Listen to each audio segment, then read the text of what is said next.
Olá pessoal, sejam todos muito bem-vindos, é um prazer ter vocês por aqui. Quem fala é Juliana Souza e hoje eu quero dar o meu depoimento sobre indecisão. A indecisão é a falta de ação para determinar ou resolver problemas, situações e assim por diante. E todos nós passamos por alguns momentos de indecisão e faz parte. Agora, quando essa indecisão ela tem uma proporção muito grande, aí cabe um momento para separar e fazer uma autoavaliação. Foi o que aconteceu comigo no momento que eu atravessei a depressão. Eu perdi essa ação, né? Então eu fiquei com falta de ação. A indecisão, ela foi crescendo e foi se tornando gigante na minha vida. Eu não tinha condição, eu cheguei a um momento que eu não tinha condição de decidir nada, de escolher nada. Tudo para mim era muito difícil. Eu tinha indecisão das coisas simples, como ir ao supermercado e comprar um produto que eu estivesse precisando. Mesmo que se tivesse uma opção ou mais de uma opção do produto, eu ficava na dúvida, eu levo ou não levo, eu compro ou não compro, e por fim muitas vezes eu não comprava. Eu comecei a observar esses comportamentos e isso foi crescendo e assim, a cada minuto eu percebia que eu tinha menos poder de decidir as coisas. Vamos supor, se eu fosse para casa da minha mãe, que é mais ou menos um raio de 12 quilômetros e tem vários caminhos para ir, eu não sabia qual o caminho que eu ia escolher para ir. Eu não tinha essa condição para escolher. Eu não tinha condição de ir à feira e escolher a fruta que eu precisava trazer. Eu ficava muito indecisa. Eu não conseguia ir ao açougue e comprar a carne que eu queria comprar ou que eu precisava comprar. Isso foi crescendo. Eu saía na rua, eu não sabia se eu, antes de sair na rua, se eu ia de chinelo ou se eu ia de tênis, sabe? E tudo, para as coisinhas mais simples até as coisas mais complexas. Eu fiquei numa indecisão muito grande de resolver uma questão financeira, que era um investimento, eu não sabia se aquilo ia ser bom ou se não ia. E por eu ficar nessa indecisão, eu acabei perdendo dinheiro, sabe? Porque eu não me decidi. E até mesmo com o trabalho da pós-graduação, eu entrava num tema e saía daquele tema, já ia para outro e começava outro tema e nunca terminava. Todas essas ações, elas foram ficando assim, muito visíveis.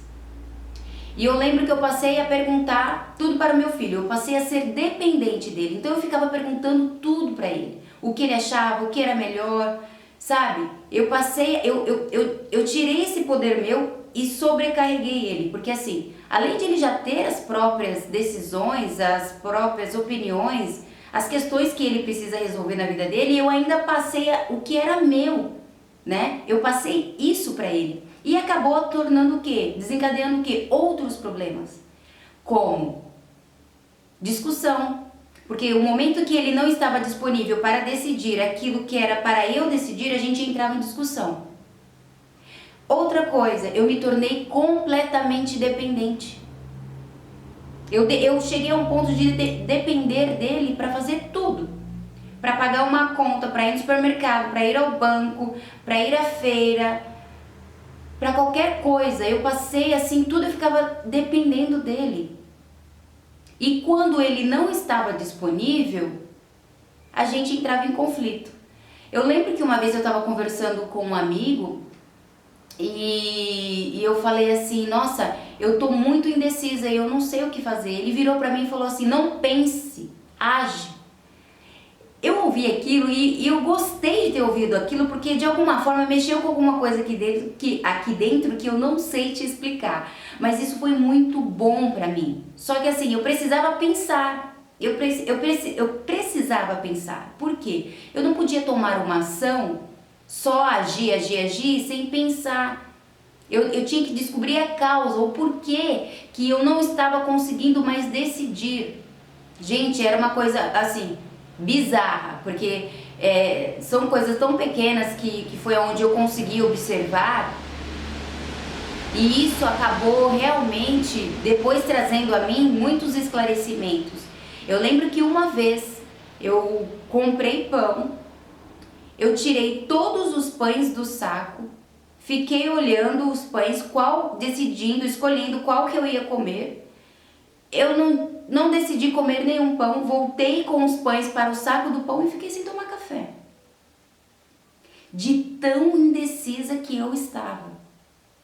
Então, para você ver como é profundo. E assim, começa com coisas pequenas. Depois você fica indecisa. Eu ficava indecisa com qual projeto que eu ia trabalhar na minha vida, o que eu ia fazer, se eu fazia uma coisa ou se eu fazia outra, se eu ficava na parte do empreendedorismo ou se eu ia para a CLT. E tudo isso foi crescendo, foi crescendo, foi crescendo. Quando meu colega falou isso, eu fiquei pensando e falei, tem que existir alguma causa.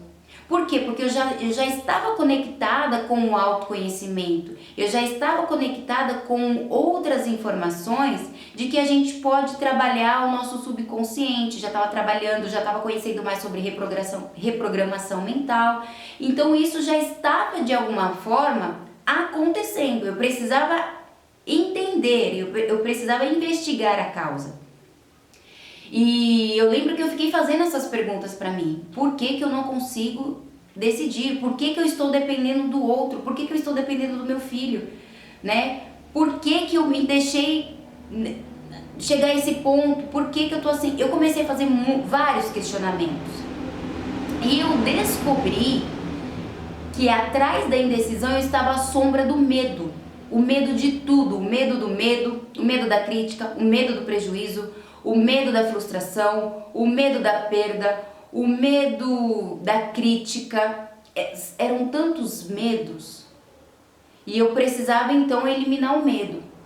Aí você pode falar, Juliana, mas então você está querendo dizer que a gente não pode ter medo? Sim, a gente pode ter medo e o medo ele é bom. O medo saudável, ele é bom. É o medo que te deixa vigilante, que te deixa atento, que faz você observar mais o lugar, o entorno onde você está.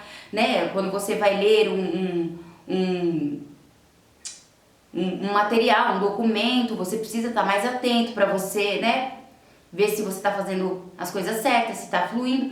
Isso é normal, mas o medo paralisante, o medo do pânico, o medo que te engessa, o medo que te não deixa progredir, o medo que trava a sua vida, esse não é bom.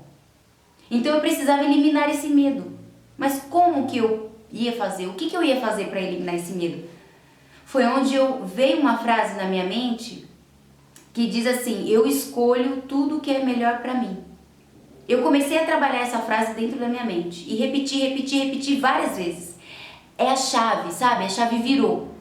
Então eu comecei a repetir, eu escolho o que é melhor para mim, eu escolho o que é melhor para mim. E eu comecei a me encher dessa palavra, da vibração que essa palavra traz.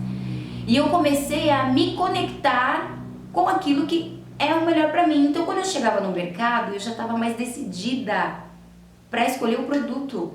Se eu fosse à casa da minha mãe, eu já ia por um caminho e voltava pelo outro caminho e tudo bem, tá tudo certo, não tem problema, sabe? Eu comecei a dar pequenos passos, né, de buscar melhorar a cada dia e isso foi realmente transformador na minha vida.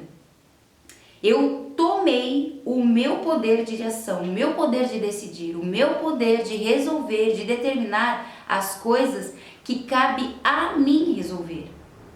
Então essa transformação, esse ensinamento, ele foi fundamental. É descobrir a causa e trabalhar na causa. Eu comecei a decidir e agora eu decido mais as minhas coisas. Eu aceito sim a sugestão do meu filho, porque ele é a pessoa mais próxima, né? Eu aceito a sugestão dele, mas a decisão é minha. Eu voltei a tomar aquilo que é meu por responsabilidade. O nosso relacionamento mudou completamente. Hoje a gente está muito mais amigável, né? A gente está muito mais próximo, mais afetivo, de troca de carinho, do que aquela intimidação exigindo dele algo que era para eu fazer. E é assim, gente, é a melhora contínua, é saber que todo dia a gente pode fazer um pouquinho, todos os dias. Eu espero que esse vídeo tenha te ajudado de alguma forma e se você lembrou de alguém que passa por esse problema, por essa situação, compartilhe, Quem sabe a pessoa começa também a destravar, né, girar a chavinha aí mental e falar, caramba, eu preciso me atentar, eu vou me autoanalisar e vou para a ação, tá bom? É o que eu desejo para você, felicidade, ó. Promete para mim que você vai cuidar de você? Até o próximo vídeo.